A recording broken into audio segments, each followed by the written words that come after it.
Bienvenue à tous dans cette 13e édition du Café Maker, donc organisée, oui, par Decathlon, mais c'est ouvert à tout le monde. Donc c'est pour ça qu'il peut y avoir des gens en dehors de Decathlon.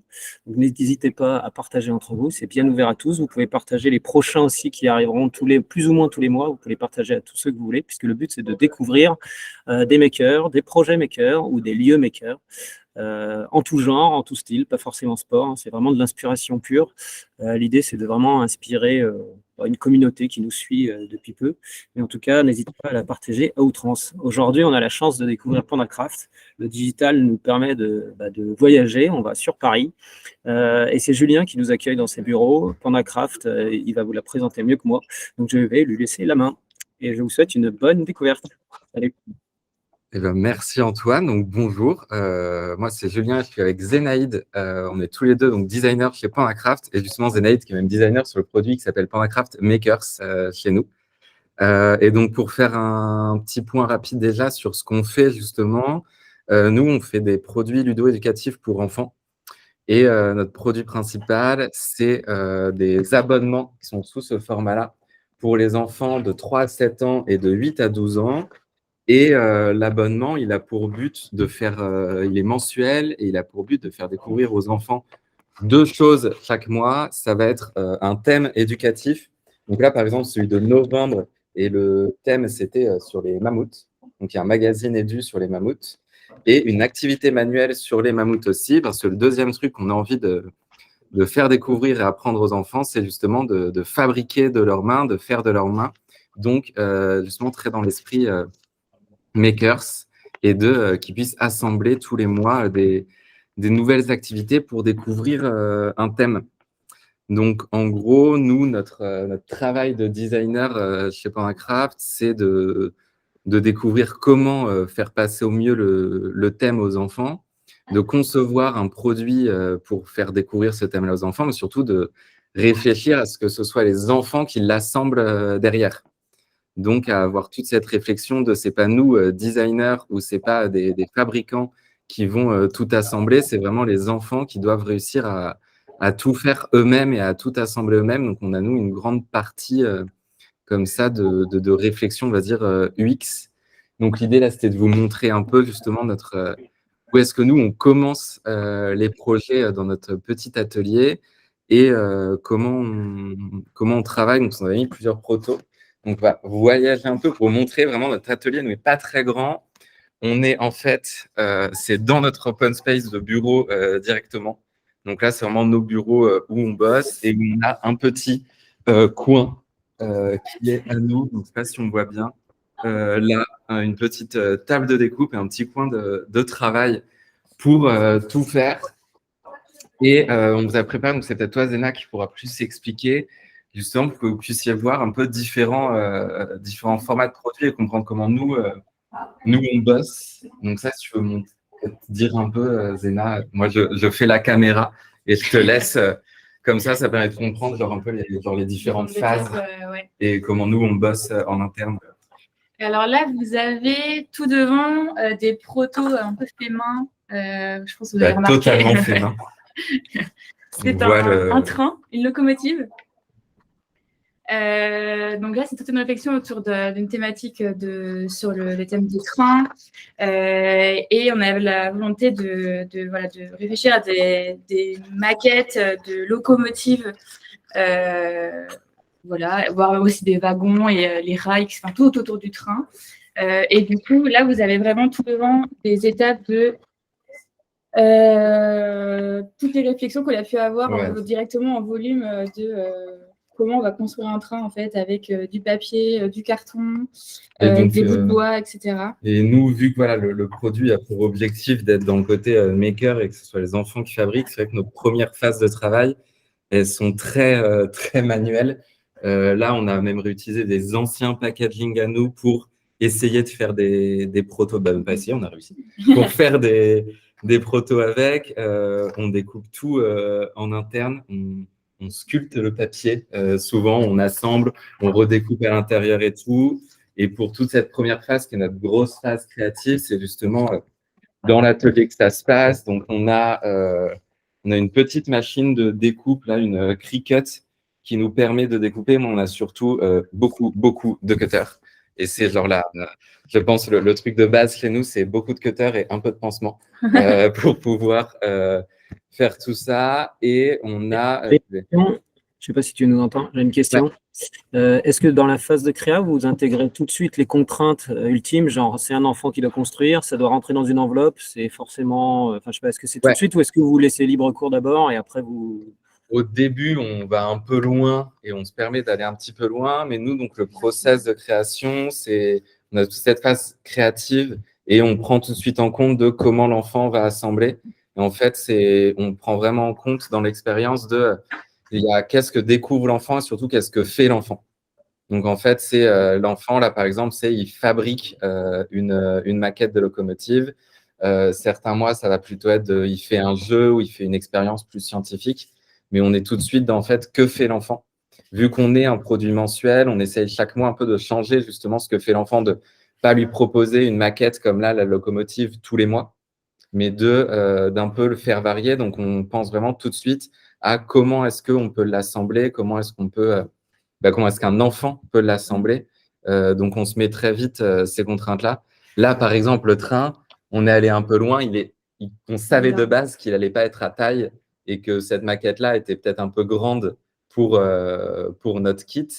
Mais derrière, comment on travaille, c'est que nous, on fait tous ces trucs-là, tous ces protos, et après, on fait des plans techniques qu'on envoie à nos imprimeurs. Et on a 3 phases d'aller-retour avec les imprimeurs pour arriver jusqu'au kit final.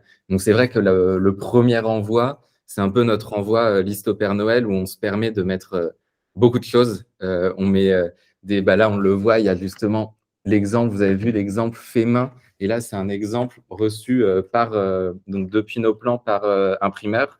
Donc, on voit, il y a des finitions dorées. Il est très gros. On va mettre beaucoup de choses dans notre premier envoi. C'est à la phase d'après où on travaille plus sur les contraintes de taille, de coût, de poids aussi, vu qu'on est sur des envois postaux, des fois de normes aussi, parce que vu qu'on est sur du jouet, il y a les normes EN71 où nous, on va penser à des choses où on n'a pas forcément toutes les normes en tête. Donc, c'est les usines qui vont me dire, attention, cet item-là, ça marche peut-être pas. Là, le train, c'est du 8-12 ans, donc les normes, ça va. Mais on a aussi des produits pour les 1-3 ans. Donc, c'est quand même beaucoup plus pointilleux. Donc là, c'est des allers-retours constants de retravail au fur et à mesure, quoi. Okay. Et c'est combien d'avance, du coup, comme c'est mensuel, vous commencez à travailler pour le… Je sais pas. À 14 h, on lance les projets de septembre 2023. Octobre, je me trompe tout le temps. Donc, on est sur 11 mois d'avance là pour prendre en compte aussi. Là, on a pris un peu d'avance parce qu'on a envie de partir en vacances à Noël. Donc, on s'est pris un peu plus d'avance que prévu. Et on est sur 11 mois parce que tu vas avoir 1 mois de phase créative suivi de 4 mois d'aller-retour avec les usines. Et en gros, ce qui fait que le produit, il va être commandé, on va dire… 6 mois avant la livraison chez le client. Okay. Et vous avez des enfants qui testent la version finale avant envoi, avant production? Ouais, on fait des rencontres avec des abonnés à nous. On a une liste d'abonnés qui on a demandé hey, vous êtes chaud de venir nous voir. Et on a envoyé ce mail-là un peu en mode bouteille à la mer. On a eu 800 réponses d'abonnés qui sont en mode hey, on veut venir. Le problème, c'est qu'on essaye d'en faire venir, on va dire, un enfant tous les mois ou toutes les 2 semaines. Donc, on sait que là, on tient jusqu'à très longtemps. Voire le dernier, ça se trouve, il aura déjà 23 ans quand on le fera venir. Mais donc, non, on essaye. En fait, ça va être suivant les thèmes et les kits. On ne va pas faire des tests au même moment, forcément. En gros, des fois, il y a des thèmes où on va très, très vite en parler avec des enfants parce que, justement, on ne sait pas trop comment le traiter, quels sont déjà ce que les enfants connaissent sur ce thème-là et tout. Donc, on va être dès l'amont du kit. Il y en a d'autres où ça va être au moment où on a les prototypes, justement, de nos prestataires. On va venir les tester pour tester des techniques. Et sinon, c'est parce que tout ça, pour le faire, on a un guide de montage. Et donc, c'est justement à la phase de rédaction de ce guide de montage qui se passe après la commande de du produit, où on passe vraiment sur la partie UX, on va dire, on va venir tester le guide avec des enfants pour voir si les étapes sont claires. Ou c'est vrai que souvent, c'est même des enfants qui ils prennent leur rôle très à cœur. Et quand on leur dit, c'est vous, aidez-nous à faire le produit et tout, ils peuvent être assez sévères de là, tu devrais plutôt dire ça, là, tu devrais plutôt mettre ça et tout. Donc, ce qui est trop bien en vrai pour nous aider. Ok, cool. Et est-ce que vous êtes accompagné d'écoles? Est-ce que, par exemple, les thèmes que vous trouvez, c'est en lien avec ce que les enfants apprennent à l'école ou c'est complètement… Alors, on se connecte un peu à ça. En tout cas, on fait attention à ne pas traiter de thèmes. Par exemple, quand on va faire des thèmes sur l'histoire, on fait attention à parler de thèmes qui sont traités dans cycle 1, cycle 2, donc en primaire, en gros, pour que ça corresponde aux âges des enfants. Sinon, on est plutôt en fait accompagné, vu qu'on est un magazine presse sur toute la partie édu, on va plutôt être accompagné d'experts sur le sujet. Okay. Donc là, c'est quand on traite du cerveau, on travaille avec des neuroscientifiques et des médecins. Quand on traite des dents, on va aller voir des dentistes. Quand on traite de l'Égypte, on va voir une égyptologue. Voilà, c'est plutôt sur le thème en lui-même qu'on vient chercher des infos et justement des choses que eux aimeraient partager aux enfants. Okay. Et les thèmes sont, les thèmes sont définis encore plus à l'avance, donc. Là, on a défini tout 2023 déjà, je crois. Ouais, on vient de finir de définir novembre et décembre 2023. D'accord. Okay. Pour justement, en gros, nous baigner dès maintenant, même si on ne travaille pas tout de suite dessus. On sait ce que va être le thème. Donc, ça fait partie aussi de… Tu te promènes, tu parles avec des enfants et tout. Bah, tout de suite, tu as ce truc-là en tête. Clairement. Okay. Et au niveau matériothèque, du coup, vous devez être fourni ou pas? Je sais qu'on avait parlé la fois. Je voulais vous montrer tout un peu. Donc là, c'est toute la partie atelier création. Donc nous, on a… Vas-y, Zéna. Ouvre. En gros, ça, c'est nos consommables, on va dire. Okay. Donc, c'est tous les matériaux qu'on utilise pour faire justement les protos comme ceux que Zénaïd montrait là. Et en fait, donc on est à… J'avoue qu'on aime bien ranger les choses chez nous. Donc, en gros, c'est vraiment genre des caisses de feuilles de plastique, de mousse, de papier. Nos matériaux principaux, dans les kits, ça va être papier, carton, mousse EVA, donc ce genre de petits items, des bâtonnets de bois, des attaches, des fois un peu de feutrine. Donc ça, c'est tous nos matériaux justement qu'on utilise pour les protos. Et en fait, tous ces matériaux-là, c'est pratiquement tous des qui viennent d'anciens kits. En gros, quand on reçoit des prototypes de nos prestataires, des fois, on ne les utilise pas tous, donc on va venir les démonter et nous les garder ici, ou des kits qu'on a utilisés, pareil, et que les matériaux sont encore bons, on les démonte et on le garde là. Comme ça, bah, déjà, ça permet de ne pas jeter, de pas jeter des matériaux pour rien, de toujours les réutiliser et surtout d'être sûr de réutiliser ceux que nos prestataires savent faire, de pas se baser sur nos mauvais trucs. Donc, ça va être ça. Ça va être, par exemple, là, on essaye d'être dans la récup pour nous fabriquer nos protos, en tout cas en interne. Par exemple, là, il y a un sac énorme de boîtes de plastique et c'est en fait des boîtes de packaging que ma mère m'a donné, qui lui restait. Je lui ai dit, hop, ne jette pas. Moi, plein de feuilles de plastique, ça m'intéresse. C'est très galère à trouver, c'est une bête de les jeter. Donc, on essaie de récupérer aussi des choses comme ça. Et même nous, des fois, on récupère des protos pour le coup, plutôt pour fabriquer des DIY perso de notre côté, parce qu'il y a des morceaux de kit qui sont assez stylés individuellement, donc on les conserve. Donc, on a ça comme ça. Là, on va avoir de ce côté-là plus ce qui est goodies. Donc, on a nos bâtonnets, des bâtonnets de bois, on a des fils, on a des pompons, voilà, des fils chenilles, des trucs un peu plus loisirs créatifs. Donc, ça, c'est nos consommables. Et après, pour la partie plus technique, on a aussi, pour le coup, une matériothèque qui est constamment en cours de création. Où là, ça va être, c'est à peu près rangé par couleur. Et là, en gros, ça va vraiment être ce qu'on n'a pas le droit d'utiliser, mais ce qui est pour archivage. Donc, c'est par exemple ça, un classeur papier avec tous les types de papier qu'on sait utiliser, les finitions, comment elles s'utilisent, les cartons, les plastiques, les tissus. Voilà, c'est un peu les habituels et tout ce qu'on sait faire. Et ça, c'est vraiment on va dire, notre data de savoir en interne qui sert à tous les nouveaux designers qui arrivent. Parce que avec Zenaïd, par exemple, ça fait quelques temps maintenant qu'on est là, donc on a l'habitude de nos matériaux, mais l'idée, c'est qu'une nouvelle personne qui arrive, elle puisse aussi être autonome et savoir tout de suite aller reconnaître des papiers, aller voir des choses. Donc, tout le monde peut comme ça aller feuilleter, découvrir. Je peux montrer un peu un exemple, mais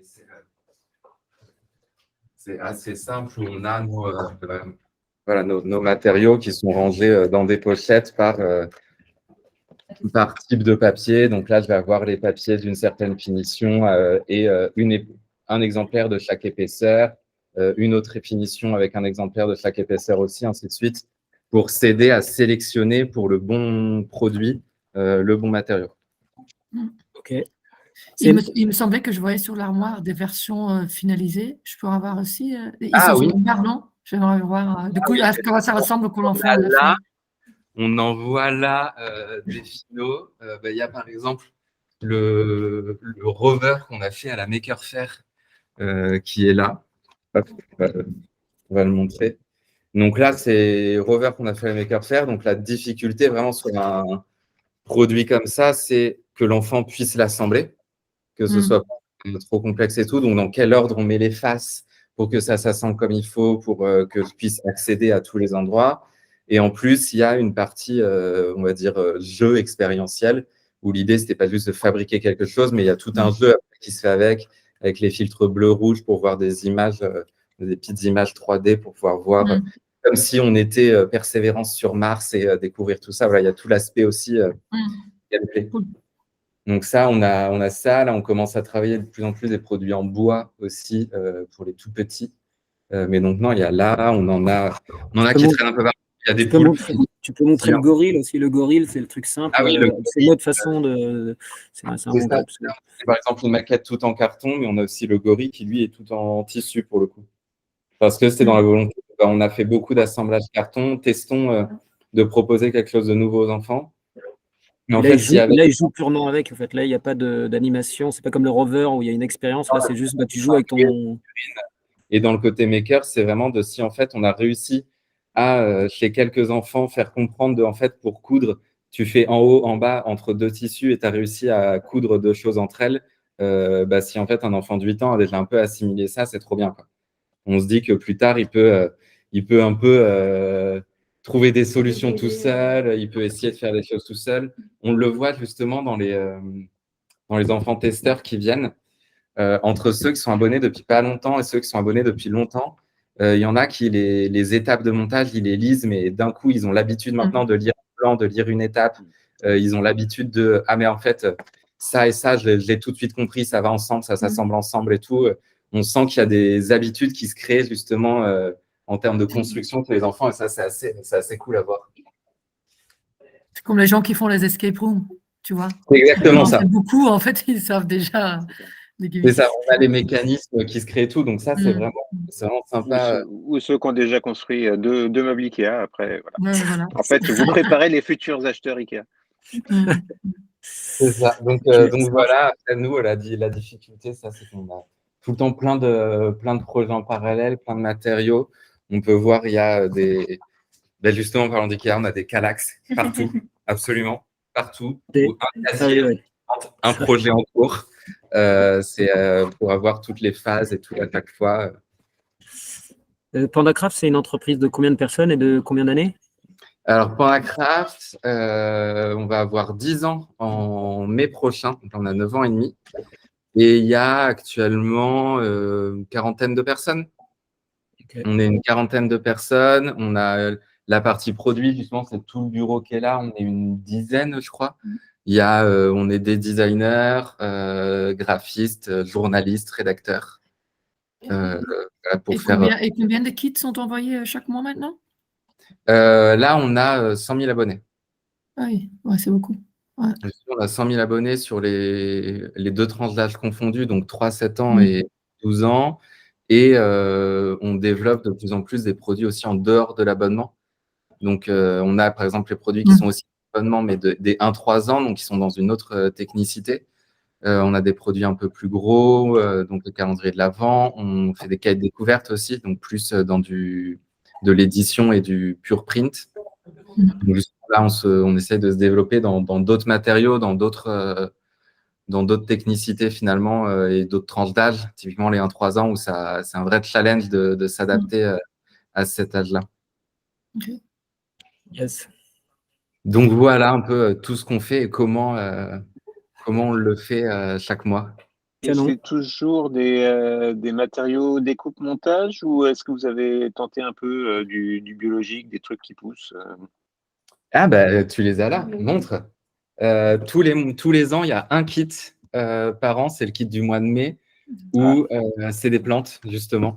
Donc là, c'est pour mai de l'année prochaine, donc il y a un test qui est en cours.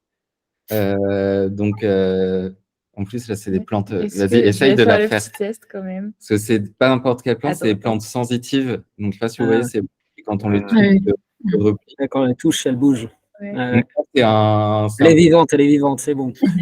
une contrainte qu'on s'est mise et qu'on aime bien, que les enfants aiment bien aussi, c'est au moins une fois par an de faire un kit de plantation pour changer aussi la donne. On a fait quelques kits un peu plus chimiques avec le volcan qui permet de faire des explosions.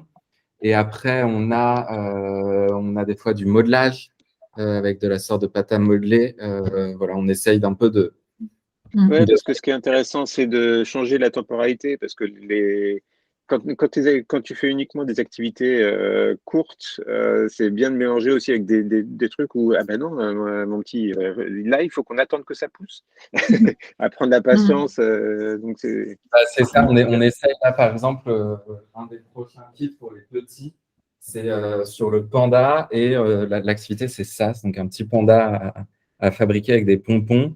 Et donc là, on est sur une activité où on a voulu faire de la minutie pour les tout petits. Donc, c'est vraiment venir coller les pompons un par un. Ensuite, la patience, parce que il faut le temps que ça sèche avant de pouvoir jouer avec. Donc, on essaye de varier justement aussi les types de jeux et de formats d'activité pour que ce soit un peu tout le temps une découverte aussi et que les enfants et les parents ne se lassent pas. Ouais, et je complète, moi mes filles sont abonnées et ils ont fait un jeu une fois sur la découverte de l'Asie ou de la Chine. Et puis du coup, c'était un espèce de jeu dans la maison, quoi. On devait nous adultes, aller cacher des choses dans la maison. Et puis du coup, les enfants, ils se baladaient dans toute la maison pour aller chercher les éléments. Et une fois qu'ils trouvaient les éléments, ils pouvaient construire des trucs. Donc c'est vraiment effectivement une belle approche multisensorielle que PandaCraft fait, quoi, qui est plutôt très intéressante. Et vous avez fait aussi des kits liés au sport? Il y a eu des éléments sport ou pas du tout? Parce que là, je vois beaucoup d'animaux, la nature. Non, on n'a pas eu de kit lié au sport à proprement parler. Après, on essaye c'est plus une technique, on va dire, qu'on utilise, où justement dans les… Danse. Voilà, où il y a des kits où on va intégrer un peu on a fait un kit sur la Polynésie française, et donc on a intégré des mouvements de danse, des choses comme ça. Mais c'est plus dans l'expérientiel et on l'utilise comme une des techniques. C'est pas un thème à proprement parler, mais plus une technique aussi bien qu'on va faire des trucs un peu plus artistiques, des constructions, des maths. On utilise le sport aussi pour pouvoir bouger.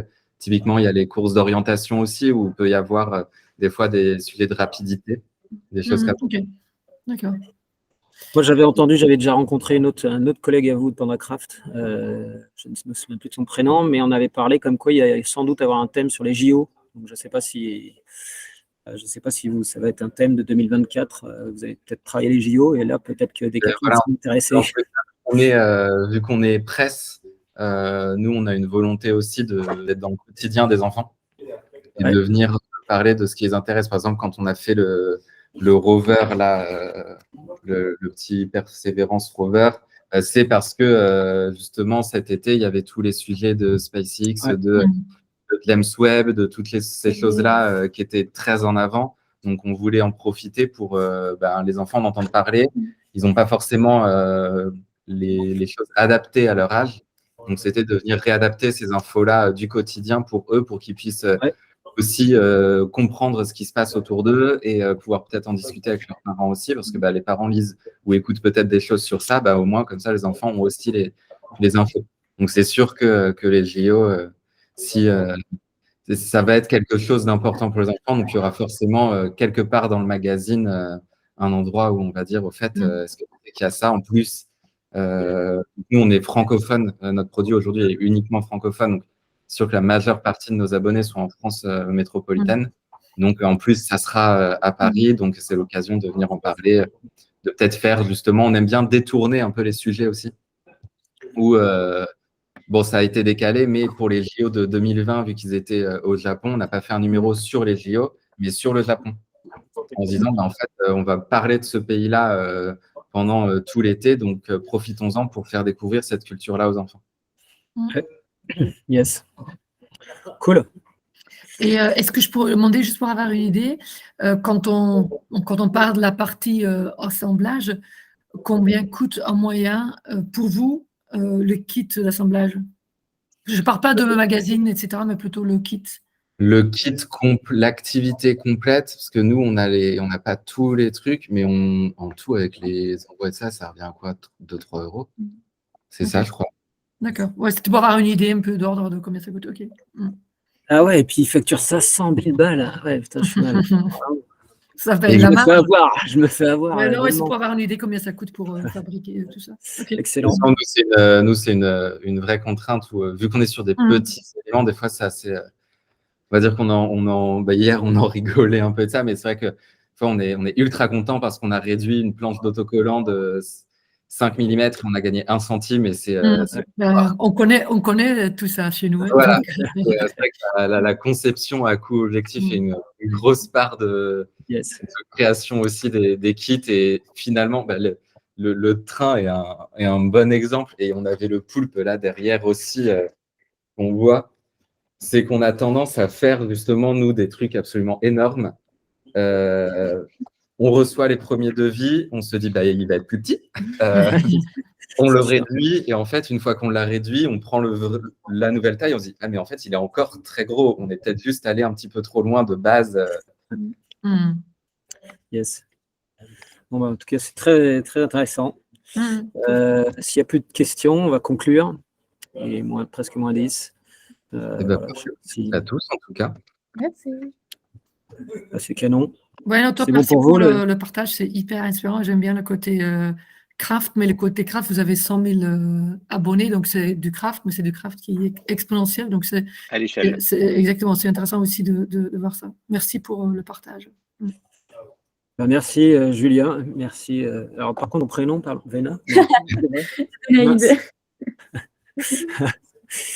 Eh bien, merci à vous en tout cas. Je vais arrêter l'enregistrement.